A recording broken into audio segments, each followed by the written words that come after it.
Hi friends, my name's Tammy and this is my booktube channel, Believe in Your Shelf. And today I have for you a recent reads video. And I have 7 books that I want to talk about. And so it should be a pretty quick video. I'm going to try and keep it quick. First thing I have to show you is my pretty little squirrel necklace. Samantha sent this to me. I love squirrels and I thought that was fun. So I've been wearing it for the last couple of days. Okay, so books. Let's get into what I read. Well, first of all, for the everyday TBR bookmark, I scratched off our prompt for December, and it is read a book that is a standalone. And I know several of you are doing this reading challenge with me, so that's our book for December. And I also have my bingo board here that I'm going to show you in a minute. This is the one my mom made for November, December, and January, and I now have everything filled up except 2 squares. So I'll show you those as we go along.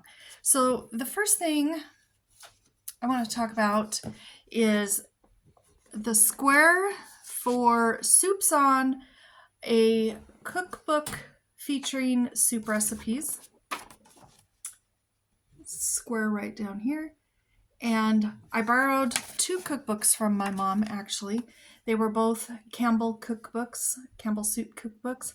But this one here, Cooking with Soup, I remember seeing this cookbook the whole time growing up, and my mom has used this cookbook so much, has so many really good recipes in it.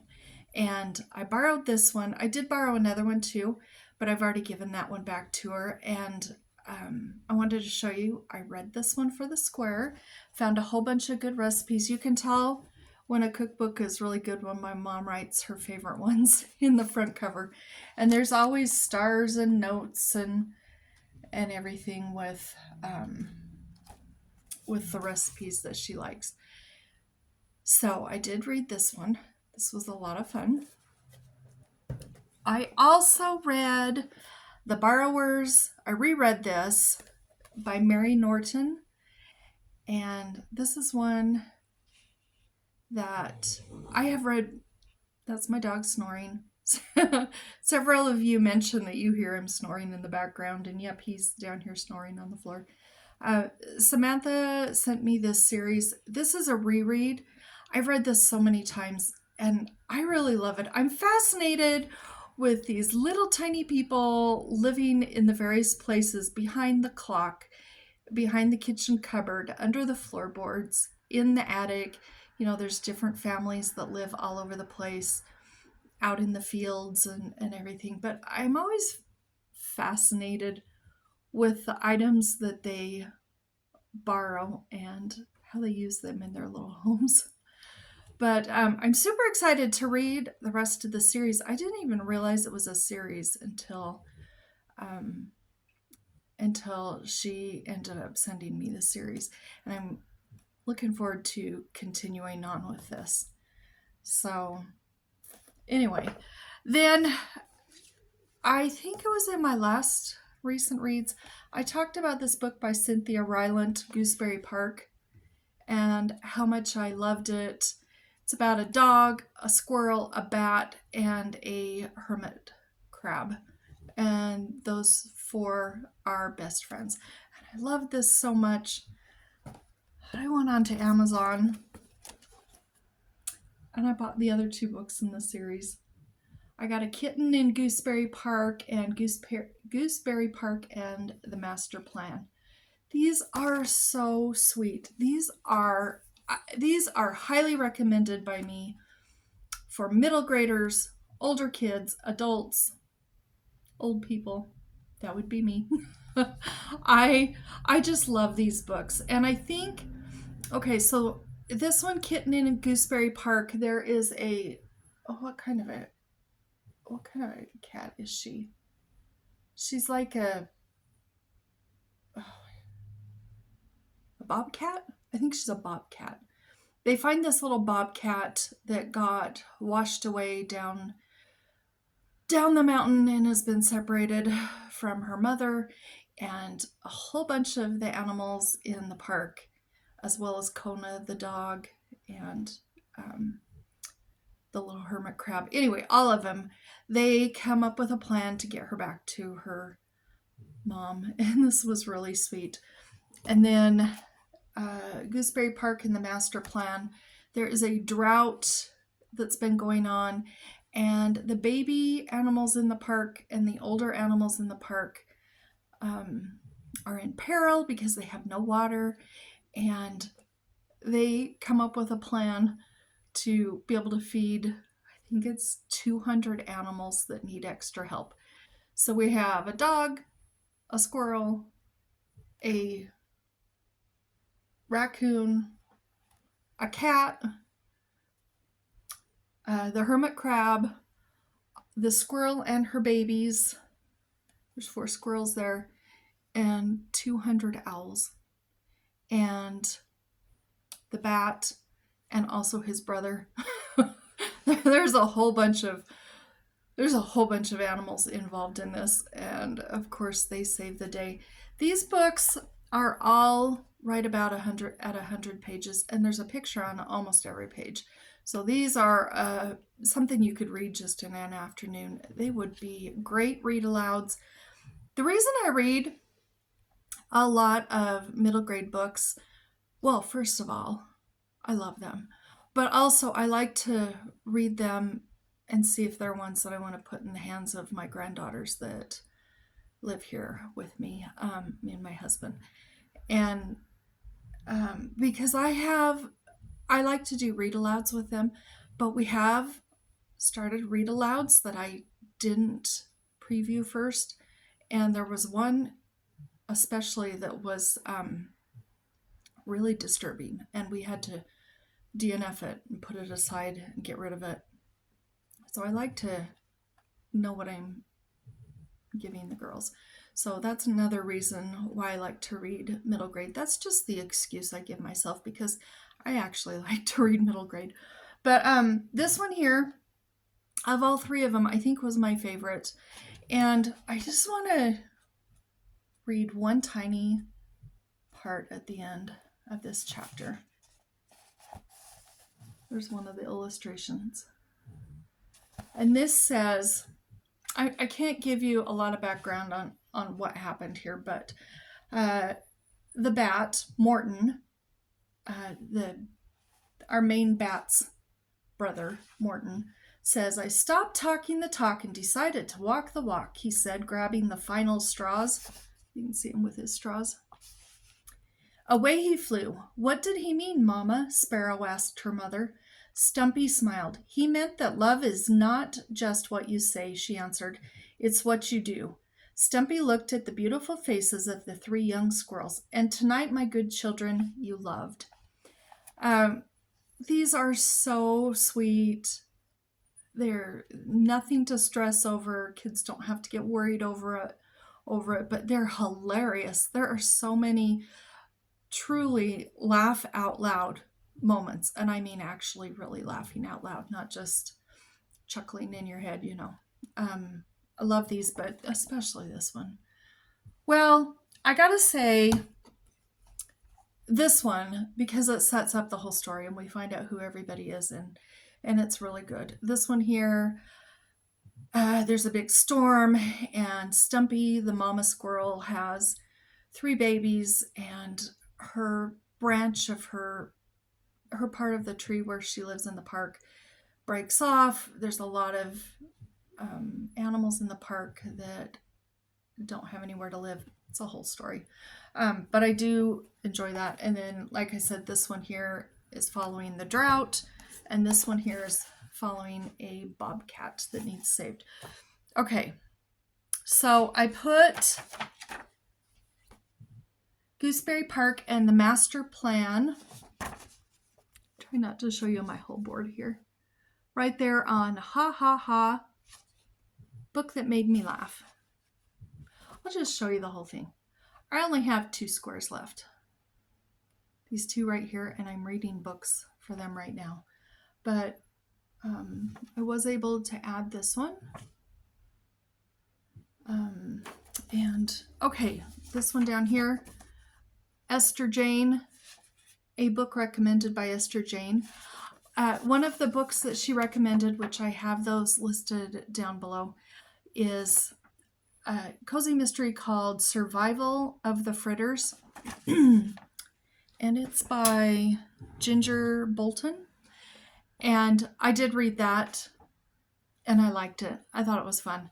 I really enjoyed it. I've heard about that series a lot, and Estherjane has also talked about it several times in comments that she's left here on my videos.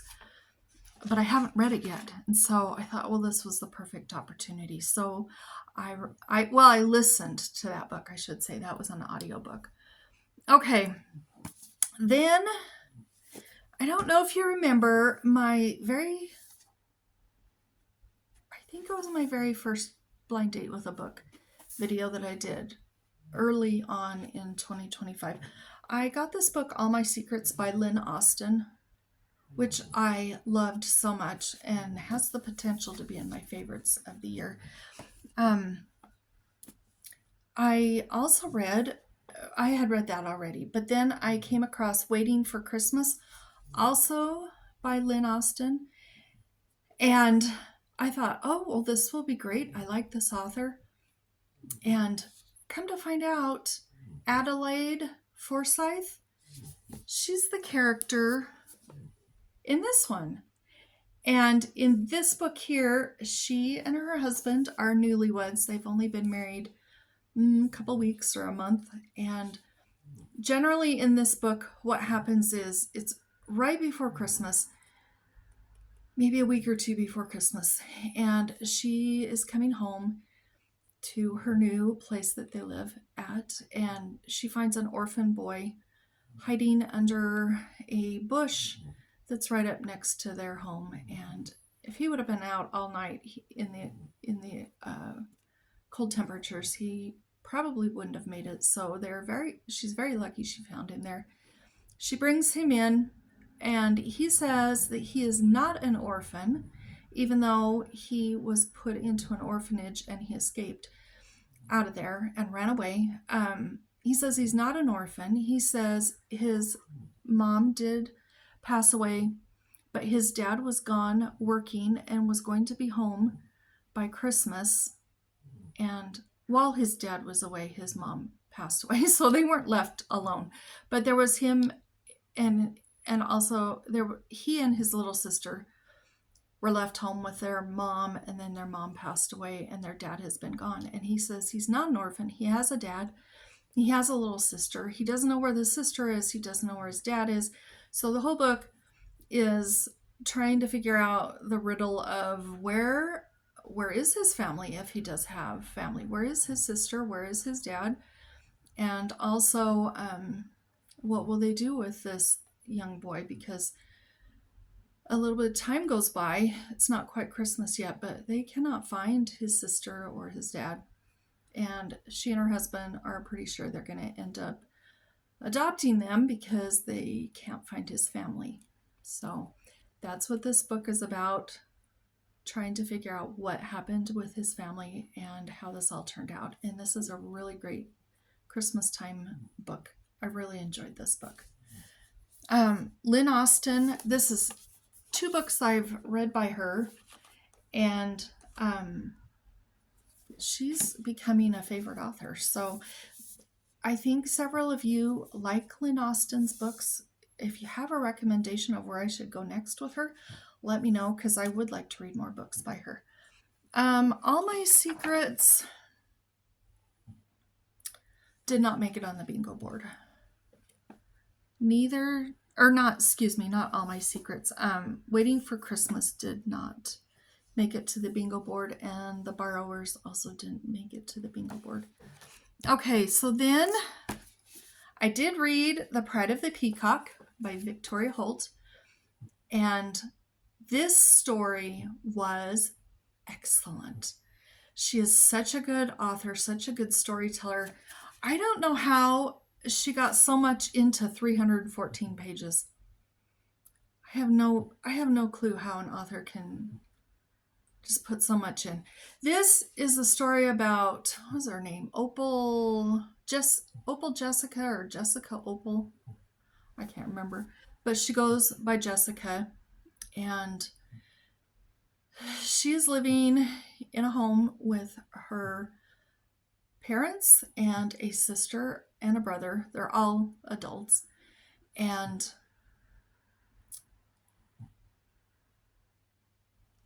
I don't know what to say because I don't want to spoil this.